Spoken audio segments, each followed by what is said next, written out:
Medical కాలేజీల ప్రైవేటీకరణ వద్దు, పీపీపీపై తప్పుడు ప్రచారం సాగదు. మెడికల్ కాలేజీల అంశంపై ఏపీ రాజకీయాలు ఇప్పుడు హీటెక్కుతున్నాయి. ఈ అంశంపై కోటి సంతకాల సేకరణ చేపట్టి గవర్నర్ తలుపు తట్టడానికి సిద్ధపడింది విపక్ష వైసీపీ.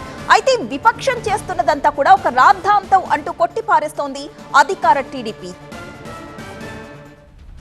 మెడికల్ కాలేజీలను ప్రైవేటు పరం చేస్తున్నారని ఆరోపిస్తోన్న విపక్ష వైసీపీ దీన్ని అడ్డుకోవాలని గవర్నర్ను కలిసి విజ్ఞప్తి చేయనుంది. ఇందుకోసం వైసీపీ అధినేత మాజీ సీఎం వైఎస్ జగన్ గురువారం గవర్నర్ అబ్దుల్ నజీర్ ను కలవబోతున్నారు. కొత్త మెడికల్ కాలేజీలు పీపీపీ విధానంలో ప్రైవేటు వారికి అప్పగించడాన్ని వ్యతిరేకిస్తూ వైసీపీ రాష్ట్ర వ్యాప్తంగా కోటి సంతకాల సేకరణ చేపట్టింది. ఇప్పటికే అందుకు సంబంధించిన ప్రతులు తాడేపల్లికి చేరాయి. ఈ ప్రతులను వైసీపీ గవర్నర్ కు అందించనుంది. ప్రైవేటు ఎవరైనా సరే, ఆయన తన హెరిటేజ్ అయినా సరే, చంద్రబాబు నాయుడు గారు ఉచితంగా చేయడానికైతే చేస్తారా? వాడు రూపాయి పెట్టకుండా, లేదా రూపాయి పెట్టి 10 రూపాయలు ఎట్లా, 20 రూపాయలు ఎట్లా, 50 రూపాయలు ఎట్లా సంపాదించాలనేది వస్తారు. స్కామ్ అది, మామూలు ఇది కాదు. ఇప్పుడు ఏం చేస్తున్నది ప్రజాభిప్రాయ సేకరణలో ఇంత పక్కాగా బ్యాలెట్ బాక్సులు కదా పెట్టి తీసుకున్నట్టు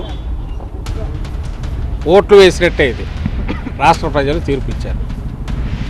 1,04,00,000 మంది పైగా అంటే 1,04,00,000 పైగా కుటుంబాలు ఈరోజు ఇంతగా ఉద్యమంలాగా జరిగిన దానిని దృష్టిలో పెట్టుకొని అంతానికి పోకుండా వాటిని ప్రభుత్వ రంగంలోనే కంటిన్యూ చేయాలా?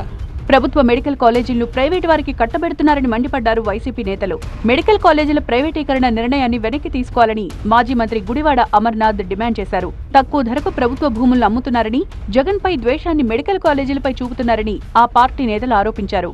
అయితే ఈ అంశంలో వైసీపీ దుష్ప్రచారం చేస్తోందని ప్రభుత్వం మండిపడింది. పీపీపీ విధానంలోనూ మెడికల్ కాలేజీలు ప్రభుత్వ ఆధీనంలోనే ఉంటాయన్నారు సీఎం చంద్రబాబు. మరింత మెరుగైన వైద్య సేవలు, మెడికల్ విద్య అందిస్తామంటే వైసీపీ వాళ్లకు ఇబ్బంది ఏంటని ప్రశ్నించారు. ఇప్పుడు మెడికల్ కాలేజెస్ గడచిన నాయకులు మాట్లాడుతున్నారు, ప్రైవేట్ చేసేసారు. దాని పేరు కూడా ప్రభుత్వ కళాశాల పలాని ప్లేస్ పక్కన ప్రైవేట్ వాళ్ళ పేరు పెట్టి మేనేజ్ చేసుకుంటూ చిన్న షాప్ వాళ్ళు మేనేజ్ చేస్తారు. ఆస్తి ఎవరిది? మందే. గైడ్ లైన్స్ ఎవరు ఫ్రేమ్ చేస్తాం? మనమే ఫ్రేమ్ చేస్తాం. దాన్ని రెగ్యులేట్ ఎవరు చేస్తాం? మనమే చేస్తాం. ఇప్పుడుండే సీట్ల కంటే సీట్లు పెరుగుతున్నాయి. 100% out patients free. Government hospitals కంటే బెటర్గా ట్రీట్మెంట్. కార్పొరేట్ స్థాయిలో వైద్య సేవలు అందిస్తే మీకు నష్టం ఏంటి? మీరు కంప్లీట్ చేశారా ఈ ప్రాజెక్ట్స్ అంటే? కంప్లీట్ చేయలేదు. మెడికల్ కాలేజీల అంశంపై ఏపీలో అధికార విపక్షాల మధ్య రాజకీయ యుద్ధం కొన్ని నెలలుగా సాగుతూ వస్తోంది.